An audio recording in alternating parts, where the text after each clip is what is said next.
Hi, I'm Angela Hultberg. I'm a Global Sustainability Director with Connie, and I'm here today joined by Karol Gobczyński, the Head of Climate and Circularity at TRATON Group. Hi, Karol.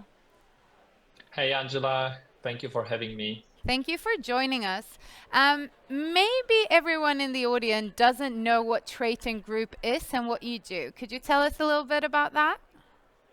Sure. So TRATON Group is one of the largest commercial vehicles manufacturer which encompasses four brands: Scania, MAN, International, and Volkswagen Truck and Bus.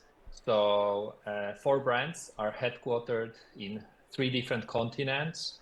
We are offering products all around the world. So with this big reach, it comes big impact and big responsibility. Okay, that's you just led me right into the next question there. So with big impact, big responsibilities, a lot of buses, a lot of trucks around the world, how do you guys work with sustainability? What is it that you actually do? Together with the four brands, we agreed on the three joint impact areas, which is not surprise, it's about decarbonization, circularity, and human rights.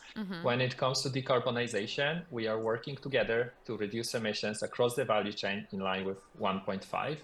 When it comes to circularity, we are working to decouple our business growth from resource use.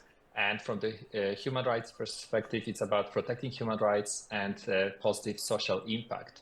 And here, of course, we cannot look from the silo perspective when we look on any sustainability topic. We need to look for these interlinks. And we know from the decarbonization, the biggest impact is coming from the use phase of the vehicles which we sell. It's Yeah. almost all the emissions of the value chain.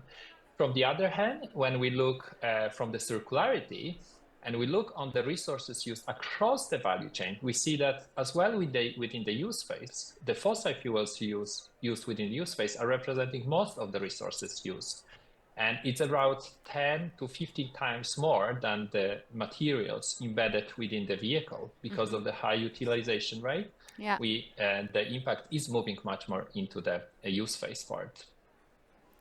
So, okay, so you work across a number of different initiatives, then divided by decarbonization, circularity, human rights. And like you say, they all fit together, right? It's going to be, human rights in how you extract minerals and how you then use those. And is it electric vehicle or fossil fuel-based vehicle? Out of everything you do, what would you say is the most impactful one? Like, what are you the most proud of? Yeah, and I think this is really a really good question because when you look especially on the commercial vehicles, we see that, as I mentioned before, the utilization rate is so high. These vehicles are most of the time on the road. So the most of the impact is coming from the use phase. And this is why the electrification is a silver bullet when it comes to reducing the emissions within the use phase, and is contributing as well to lower emission, air pollution. It's contributing to lower resources consumption.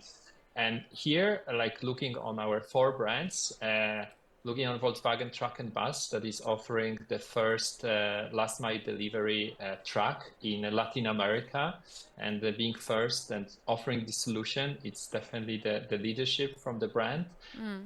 Looking on International, that is constantly delivering the electric buses, the iconic yellow buses within the US. And then looking on Scania, which is looking from the holistic value chain perspective and focusing on delivering the battery electric trucks with the lowest climate footprint. And of course, last but not least, MAN, that has already full offer of the trucks from 12 tons to 15 tons, which can that start, and the first deliveries to the customers just started. So I think this is about the product, but I think what brings a lot of energy as well and proudness, it's about partnerships, because we know it's a systemic change. We know that we need to work across to overcome these challenges. We cannot use the systemic change as an excuse not to do it. And that's where TRATON partner with competitors to establish Milans, for example, to deploy the EV charging infrastructure within Europe, as well as TRATON charging solution, when we are working with many independent service providers of the charging solutions across Europe to bring them to the users and secure that they are available for the trucks. And I think it's an interesting point you make, because I think maybe not everyone realizes that while a car, a passenger car that we ourselves use, stands still almost 92% of the time, at least in Europe, a truck moves all the time. Every time a truck is not moving, it's not making money. And the same, of course, with buses in constant rotation. So it has even bigger impact than to electrify commercial vehicles to some extent than passenger vehicles, if we think about the usage of it. So, but what you talk about here, and there's a lot to unpack. We're definitely not going to get into everything around partnerships, but kudos really to you for working with your competitors on finding sustainable solutions. It's an example I think more companies should follow. But everything you talk about here, changing the models and the product to electric vehicles, building up production capacity to build electric vehicles, charging infrastructure so people feel comfortable buying the electric vehicles, all of these are very investment heavy things, right? You need to really spend, to be blunt, you need to spend some euros to make this happen. So how is TRATON Group then thinking about investing in all of this, and why? Like, why would you invest that type of money just to go green?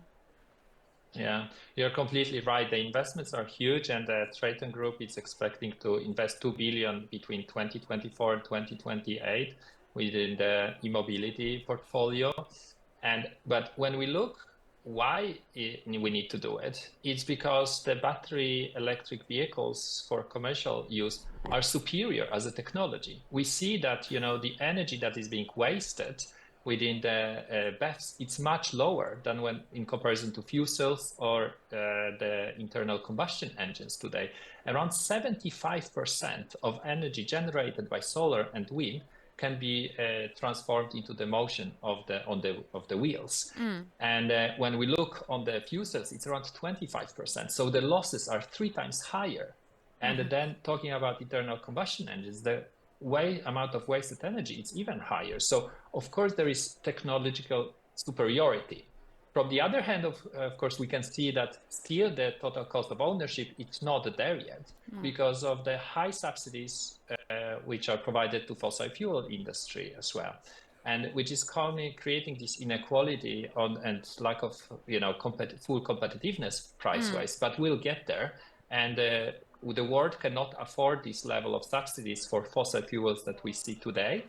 And this technology will be dominant when across the world.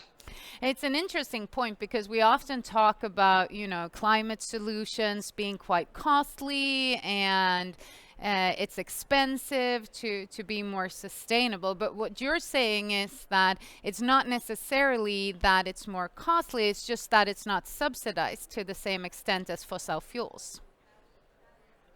For sure. And we will see in the coming years with the scale of production as well of battery electric vehicles, and with decrease of the subsidies for fossil fuels, that the competitiveness will grow.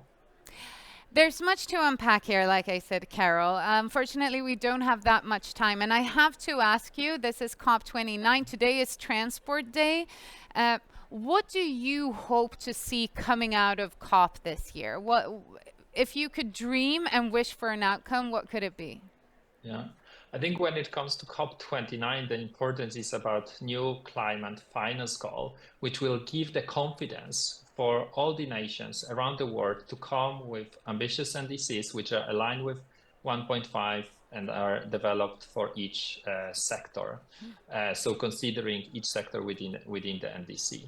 And we need to as well remember about the climate justice here, because the countries which contributed the least to climate change are being impacted the most. So this climate financing is very crucial at this stage ahead of the COP in Brazil.